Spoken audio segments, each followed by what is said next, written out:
Welcome to The Ambitious Introvert, the leading growth and development podcast for the estimated 56% of us who recharge by going inwards. Our purpose is to help you manage your social battery and own your energy so you can reach your true potential in your business, your career, or your life. I'm your host, Emma-Louise Parks, a former air traffic controller, entrepreneur, and a success coach with over 15 years experience. I've supported hundreds of introverts like you who dream big and are ready to take action towards making those dreams a reality without compromising their energy in the process. Each week, my guests and I will be sharing tips, tricks, and hacks on how to build your resilience, master your mindset, and cultivate self-leadership. Skills that will help you reach your goals without trying to be someone that you're not. We'll also be sharing valuable lessons and insights from our own personal experiences, all focused on one thing: helping you own your energy to reach your potential. Hello. Welcome to the Ambitious Introvert podcast. I am Emma-Louise, and today I am speaking to the lovely Teresa Vozza. Teresa is an executive leadership coach and a resilience trainer. And the topic of today's discussion is one that I'm sure is going to resonate with any of you that lean a little bit more towards the empathic, highly sensitive, intuitive side of things. And that is compassion fatigue. Literally, when we exhaust ourselves by caring too much about people and things that we don't always have the control over. And this is a very real thing, and it is a leading cause of burnout. But so often it can become a habit, and we think it's normal, and we even think it's good because we care, right? And that's a good thing. So I'm really thrilled to have this conversation to share with you. Teresa shares her own experience of compassion fatigue and the system of HeartMath that she uses for herself and with her clients, and that she trains in to help people gain that regulation and resilience that they need to be able to care, but in a way that doesn't have a detrimental impact on their own energy. So please enjoy the conversation. So Teresa, I was just saying to you before we hit record, I kind of feel like I know you because we've had so much back and forth in emails planning this, but in fact, I've never met you or spoken to you other than the 5 minutes before I just pressed the button. It's a pleasure to have you here finally. Thank you. Well, it's a pleasure to be here. I'm a big fan of your podcast, and I'm excited to be a guest. Well, when you reached out about being a guest, you had so many great ideas of topics that we could cover that were obviously all very relevant to my audience of ambitious introverts, which you are also an ambitious introvert yourself. Mm-hmm. Oh, I am.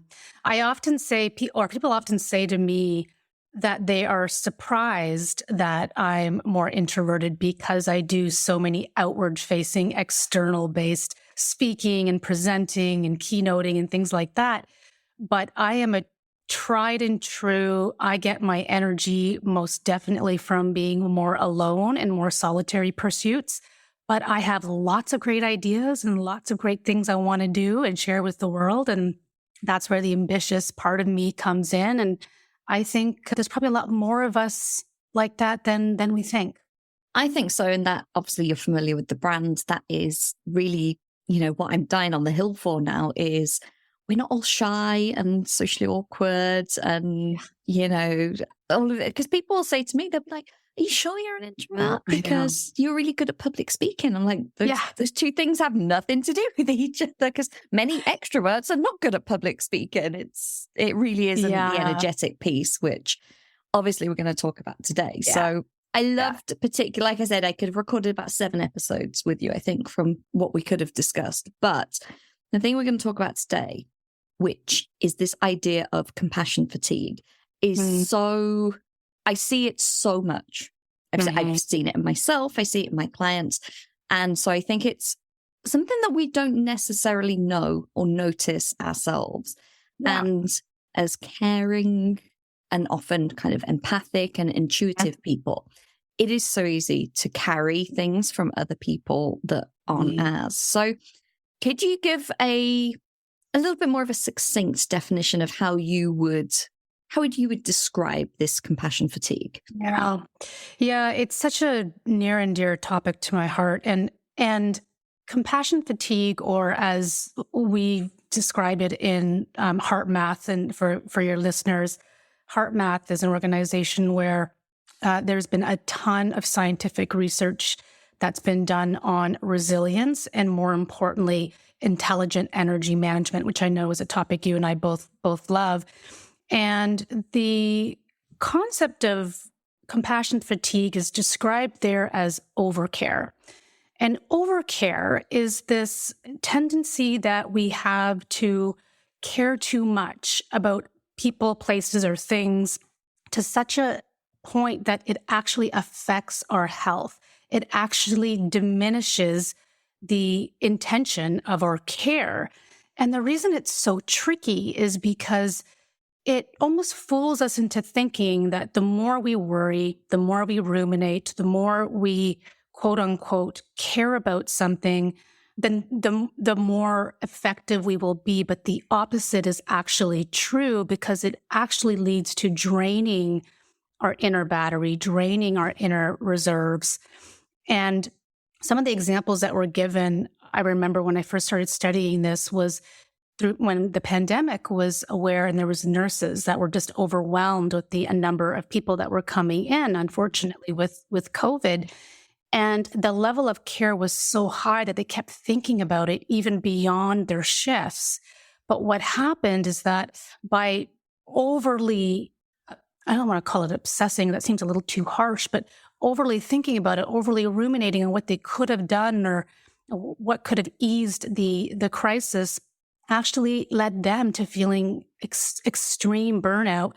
And then many of them left. Many of them had to leave, whether by choice or whether by circumstance, because their nervous systems were so affected. So it really is important to understand that caring too much, overcare, or if we want to call it compassion fatigue, which is relevant as well, there's a line where it becomes ineffective. And what we want to bring people back to is what we call balanced care.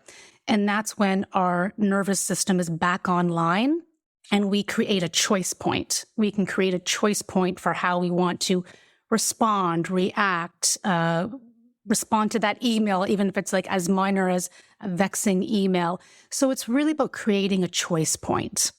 I love that. And it reminds me of a conversation I had with a long-term mentor of mine who actually used to be a therapist.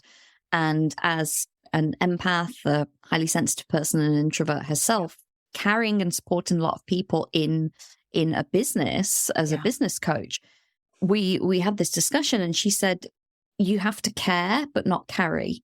So you can care very deeply and you can be there, but it's also acknowledging that you can't control everything. You can't be responsible for every facet of someone's life or business. And of course, you can care really deeply that you support your clients, they get results, you know, but actually by you showing up as your best regulated, balanced self is more likely to have a positive impact than, yes, this idea of like overcare where 24/7 you are ruminating and obsessing over like, are your clients okay? Yeah, I so love that. And it reminds me of something someone said to me many years ago that never left me. And it was a mentor of mine through HeartMath, actually, that said, we break down not from the weight of responsibility, not from the number of things that we have going on, but the manner in which we carry it. And I remember when I heard that, it was like, even as I say it, I get tingles up and down my arms, because it's really about the container or the vessel and the energetic system, of which many of us associate that as our body, but it's physical, it's mental, it's emotional. So with overcare and with compassion fatigue, it's really about returning back to ourselves and understanding the difference between renewal versus depletion, and really getting in touch with where, like, to what point are we spending or over-indexing our time on energy draining type of activities or thoughts versus those that renew us. So it really does get back to that level of care and returning back to how we're carrying it. And, you know, in society, caring is a good thing. There's a badge of honor to be had about, you know, I'm a caring person. And I see this with people who worry. It's almost like, well, I'm worried about everyone. And that shows that I'm a caring, compassionate person. But as you say, where's this tipping point that it becomes detrimental for everyone involved? It goes from an activity that is kind of nurturing to being quite destructive. Yeah, and it also blocks us from solutions. And I think that's the piece that's so important. I mean, I know in your podcast, you talk a lot very well about how to translate a lot of what you teach into our businesses. And you and I are both entrepreneurs, so we probably can see this in our daily lives too, which is understanding at what point does worrying or excessive rumination or decision fatigue really get in the way of us resolving a client problem or a business problem or a website problem, whatever it might be. It really does block us from effective solutions. And so one of the ways in which I always coach my clients is to really remember to get back to breathing, and breathing from a sense of, not from like a mindfulness meditation aspect, which again, I'm all for and I practice it and that's all good. But from a HeartMath perspective, it's about conscious breathing. And the idea is to bring your nervous system back to what we call a coherent state. And coherence, as you know, is when you're breathing in your body, your hormone system, your immune system, we're all in sync. And once we can do that by paying conscious attention to the breath, even for like 5 seconds, what happens is that you have entered a state of ease, of which you can then start to put down on paper how you might solve this problem, or how you might need to respond to that email, or whatever the situation may be. So it's really important to have resources available to us when we do enter that state of overcare, because we will. It's human nature. And you're right, there's nothing wrong with care. Care is a beautiful, beautiful emotion. But as with so many good things, when we over-index, when we take anything to an extreme, what ends up happening is that it can drain us of our energy. And so it's just a really important, I would say, self-marker for us to be in tune with on a day-to-day basis. The poison is in the dosage, as with anything. Like you can overdose on water. Yeah. Which, so I think it's important to, like you say, get that balance. And tell us a little bit about HeartMath, because people might be thinking, what is this HeartMath? Like we've mentioned it a few times. As I said before we hit record, moderately familiar with it. And I was very excited to have this discussion. So how does the system work? Yeah. So HeartMath, it's a system that's used by businesses, it's used by nonprofits, hospitals, health professionals, and it's a system of where they build resilience building skills that are taught in various training programs throughout the different avenues: police, fire, corrections, prisons, organizations. They use it to help improve their staff's ability to respond effectively and appropriately to change, to crisis, without the depleting effects of prolonged stress. And it is an evidence-based methodology, and it's a research center that has a number of independent researchers and universities that have published numerous studies on how to bring about a reduction in stress and an increase in well-being from the practice of understanding the nervous system. And so it has been around, I think now for over 50 years. Wow. And the science is really just proving that there is a heart-brain connection. That's the big crux of it, is that we send messages to the heart sends messages to the brain, and the brain sends messages to the heart. And so it's very important that we look at how do we bring the nervous system back online by ensuring that all of those parts of us, the heart, the brain, the mind, are connected to one another. It's peer-reviewed, it's scientific, I hesitate to say woo-woo, because I think even that word becomes a little bit overused, but it's not a willy-nilly approach to coherence. It's actually a scientifically proven methodology to bring more and more people back to a state of inner ease and calm through the conscious use of the breath and resilience building techniques that have been studied for quite some time. What I find so fascinating about things like this is there is a kind of esoteric or woo component where for literally centuries, people have said, this exists or this is connected to this. And now the science is backing it up and proving it. So we have these systems that work and, everything's, ticked and approved because they've gone through the mill of all of the tests. But actually, they are woo in the way that people have been saying for so long, yes, your heart and your brain are connected. And if you breathe in a certain way, you can get this coherence. And now, we see it so much with like Dr. Joe Dispenza's work and people like that. All of these things like the law of attraction or, positive thinking having an impact. When now we can say, oh, it's actually neural pathways that have been created in a different way. So I love that it's kind of science confirming what people have believed for such a long time. Yeah, I'm glad you said that. And, as you were speaking, I was thinking to myself that I come from the corporate world. So I spent over 20 plus years in the corporate world as an executive. And what happens or what has happened from being more in that world is that there's a tendency to shy away from that which is qualitative and in favor of that which is much more quantitative. And so the beauty of HeartMath is that because it has brought in the science and because it has brought in the number of independent studies and the profession at large, having worked with cardiologists and neuroscientists throughout the country, it has given it credence and credibility so that now we can actually bring a little bit of the woo into corporate, if you want to call it that. But I remember someone saying to me, woo is a competitive advantage. And I loved that. And I thought, amazing. You know what? That should be a quote on a t-shirt. Right? Woo is now a competitive advantage. And so I've used that sometimes when I've, gone into organizations to almost set the context of what we're about to talk about, because I know that I'm going in to a culture that is skeptical of anything that's related to the word heart or breathing. And so it's really important that we bring in the evidence used by the HeartMath system.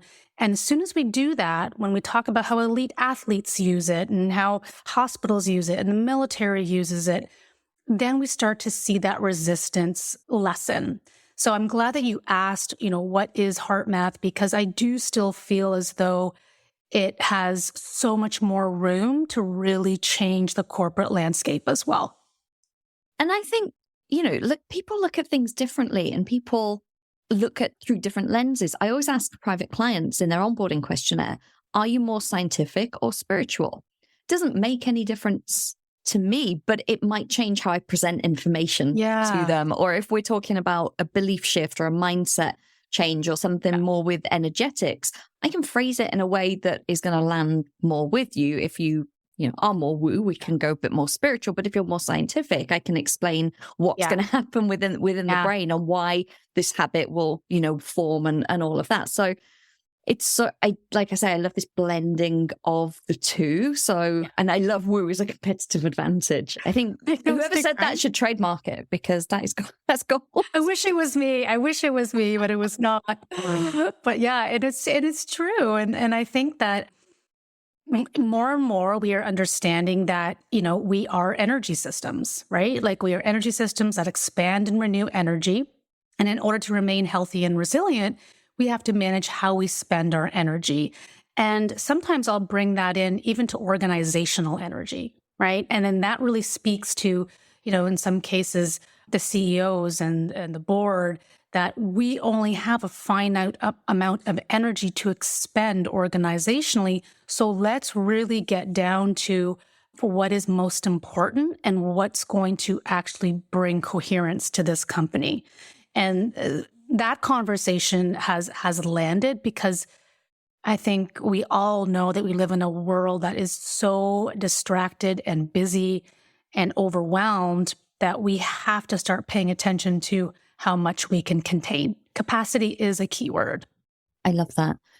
Did you experience HeartMath as a user before before you went into your journey of working with it? I feel like with a lot of these things, we Yeah. experience it and go, wow, that's changed my life. Now I want to share it with everyone else. Yeah, the answer is yes. So part of my story is like as I mentioned, I was a prior executive and I was a chief HR officer for a large company. And there was a moment in time in 2015 when I experienced a severe burnout episode. At the time, I didn't know it was burnout. And it started with me experiencing quote unquote heart problems. And I wrote an article actually for Fast Company where I explained this, but I'll never forget it. I was in a interview with the CEO and the CFO or CMO, Chief Medical Officer. And I had to get up because I started to feel dizzy, started to feel like my heart was beating very quickly. And I ended up almost fainting. I was saved by a chair. Fast forward, I was carried out with a stretcher and I was mortified. It was in front of all of my colleagues. And when I got to the hospital, they did a battery of tests. And they said to me, Teresa, you don't have a heart problem. What you have is an anxiety problem. And I remember just thinking to myself, okay. And it was the cardiologist who said, have you ever heard of HeartMath? And I was like, no. And it was this individual, this kind man who said to me, you might want to look it up. It is a great, tried, tested, true technique. We use it in our hospital system for our nurses and our physicians. And it will help bring a state of inner ease and calm to your day-to-day. And that started my whole journey into, well, what is HeartMath? What does it mean to create ease? What does it mean to breathe in such a way that it soothes my nervous system? What does it mean to create a pause and a choice point before I make critical decisions? And it was during that particular episode that I started to study and learn more about the HeartMath system. I started as a user, and then I went on to become certified as a trainer. And once I left corporate to start my own business, I've been bringing that to organizations and to my coaching clients one-to-one as well, and in group on a regular basis. And it's a transformative, simple process for renewing our energy and preventing overcare and burnout before it's too late. And so I am super passionate about it, both from a personal perspective, but also because I've seen it transform my clients' lives as well as organizations. And so, yeah, that's why I'm just adamant that this is something the world needs to know more about. You certainly come across as very calm and easeful, but obviously that's not always how people feel on the inside. But would you identify as a calm person? Yes, I think I would. I think that realistically, I have two kids. They're 10 and 12. My son has ADHD. And so there are challenges that come with life. We can't escape that. And so what I find is that it's not like I don't get challenged by the same things that everyone else does. The difference is that I'm resourced. So I have what I call anchors. So there are anchors to my practice, to my life, to my day that I can call upon when under stress. Do I still get angry sometimes? Absolutely. Do I still, go into self-blame at different times? Sure. But I don't stay there very long. That's the key difference. And I'm not a fan of kind of overpromising or telling people that your life is going to change forever and you'll never have to worry again. Life will happen. The difference is that you can go through it much more peacefully and calmly when you have a deep set of skills that you can call upon in a moment's notice. And that's why I love HeartMath and the breathing techniques that it teaches us, because they are in the moment techniques that you can use while you're sitting in an office, in a boardroom, and no one will even know what you're doing, but you know what you're doing, and you are consciously bringing yourself back to a set point of calm before you respond to that colleague who's really irking you in the moment. So yeah, I do. I would say that I'm a relatively calmer person as a result of being deeply resourced in the tools of HeartMath. And I think that's such a beautiful way to explain it, because nothing is a magic fix. Like you say, life is not going to be all rainbows and unicorns and you're never going to have a problem. But if we are taking care of ourselves and making sure that we're resourced, making sure that we're regulated, that resilience piece comes in so much. And I have seen that in my business because of coming from an air traffic control background where resilience was key. There's no way around it. It's a very fast-paced environment. And if something happens, you've got to get on with it. You've got to kind of, keep going. And I built that very naturally from that and from taking care of myself, obviously. But people think, oh, you never have any problems, or, oh, if you have a problem, it doesn't affect you. And it's like, well, no, I'm still human. I still, feel a sense of panic, or I still get upset by things. But it's that regulation piece of being able to take a pause. I love that you said that, and be like, all right, how do I want to respond to this? Yeah. And the way I love to put it is it's reducing that time in between. So what might have taken me from morning to evening to get out of a funk or out of a low mood or out of a state of resentment or irritability has been greatly shortened. And I think that alone is very powerful, because when you are a business owner or an executive and you have a responsibility to other people, that window is so important to shorten, because we have responsibilities not only to ourselves, but to others. And so there's a lot more resilience and solutioning and smart thinking that happens when we're not wasting our energy in depleting emotions. And prior to 2015, when I had that episode, I could stew on something for days, never mind hours. Whereas now I look at it as not something I have the luxury of being able to do anymore or want anymore. So now it's shortened, which means I have much more time to spend on the things that I love, which again, as an introvert, that's reading, that's writing, that's walks in nature, that's filling my cup or plugging my energy leaks through those more solitary type of pursuits, which give me such joy. So who doesn't want more time to be spent on the things that they love? Oh, I'm on board. I'm convinced. You sold that to me. So for anyone that's interest is now very piqued in this, which I would imagine anyone that is taking the effort to tune into this podcast will want more of that too. How long would you have to commit to a HeartMath practice in terms of duration before you start to see results? And kind of how long per day would someone need to set aside for the practice?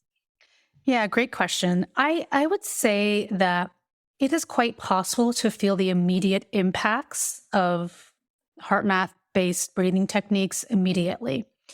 I think the biggest thing, like with most habits, is remembering to do it. It's not necessarily the act of it, but I would say just putting on a reminder on a daily basis. So I have it on my iWatch where it's actually linked to my HeartMath sensor.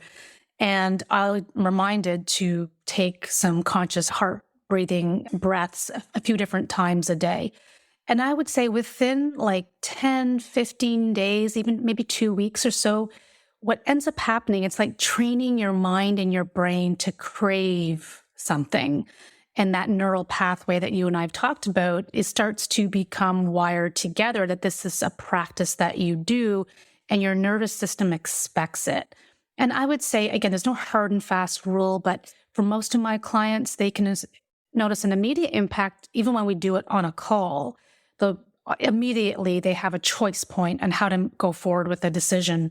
But I would say the longer, more sustained practice is once or twice a day, 5 minutes each time is more than enough. And over time, you may want to build on that just because it starts to feel really good to enter that state of regulation and calm. And once you're like past 30, 60, 90 days, perhaps, there are advanced techniques that you can use to make big decisions. So there's different techniques that we use to help people, decide on something that's really important to them through bringing in the active, coherent breathing. as well as bringing in some mind mapping and some other coaching tools that probably you and I are aware of to help them make or discern between a decision they need to make. So start where you are, start with 5 minutes, start with heart-centered breathing. That is the starting point of HeartMath. There's a lot on the HeartMath website that's free and for listeners to go to and start using. And that will set people on their way to start to bring a state of inner ease on a daily basis.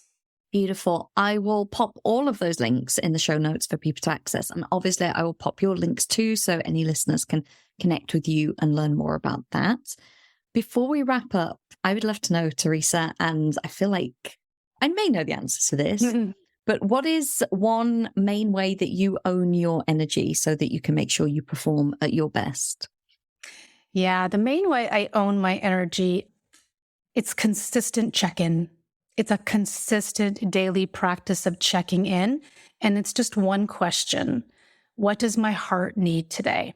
That is it. And when I ask myself that question and I write it on the top of a journal entry each morning, it becomes quite clear where I want to focus my energy. And it's quite often linked to my values. So my family, my children, outdoors, and the work that I do, which I absolutely love, which is, sending the message of well-being to the world. And what I love so much about a simple prompt like that, I think sometimes with daily check-ins or journaling, people feel like it has to be like a manuscript and it's got to be, super long and I've got to journal on 10 different questions. But having that one piece that can really bring you back to yourself, and in this case, like, into your heart, which makes so much sense with the work you do. Yeah. That sometimes it's those simple prompts that are the most powerful. I agree. And I love simple. Like I used to be a self-help aficionado. So I read the 5 a.m. club and I did the 5 a.m. club and I did so many other types of clubs and rituals and practices. And what it has boiled down to for me is simplicity. And so simplicity really does look like just asking one simple, heartfelt question per day and then shifting into where my energy takes me. And knowing and trusting that I have tools available if I start to feel my energy leak. So simplicity is key. I love it. And that is truly owning your energy. Exactly. Oh, Teresa, thank you so much for joining us and for sharing all of your wisdom about HeartMath. Like I said, I'll pop all of your links in the show notes. And thank you once again. It's a pleasure to be here. Thank you for having me. Thank you so much for tuning in and listening to mine and Teresa's conversation. I really hope that some of the things that she discussed resonated with you and hopefully even made you look and question, am I overcaring and am I giving out too much energy on things that maybe aren't mine? What I wanted to wrap up and say is what I loved so much and possibly my favorite thing about this conversation is Teresa's way of owning her energy, how it is so simple. I think this is just a really great reminder from, a top executive leadership coach, someone that is training people in resilience. It doesn't have to be difficult. It doesn't have to be complicated. It doesn't have to be overwhelming. Whatever step you choose to take on a daily basis to make sure you're owning your energy can be as small and simple as, what does my heart need today? Just like she said. So I think that's a beautiful reminder that it does not have to be a whole performance. We do not need to do a laundry list of things before we can be successful. We can choose something that works for us, keep it simple and keep it consistent. And that is where we will see the results. Thank you so much for tuning in to The Ambitious Introvert. And I look forward to seeing you next week. Thank you for tuning into this week's episode. I hope that you're feeling expanded to what's possible for you, motivated to take action, and inspired about how you can start to own your energy. I share even more tools and resources on my Introverts Only email newsletter. By signing up, you not only get early access to the Ambitious Introvert products and services, but you also get brand new podcast episodes delivered straight to your inbox every Monday, meaning you'll never miss your weekly dose of introvert-friendly inspiration. Sign up now at theambitiousintrovert.com/newsletter or click the link in the show notes. See you next week.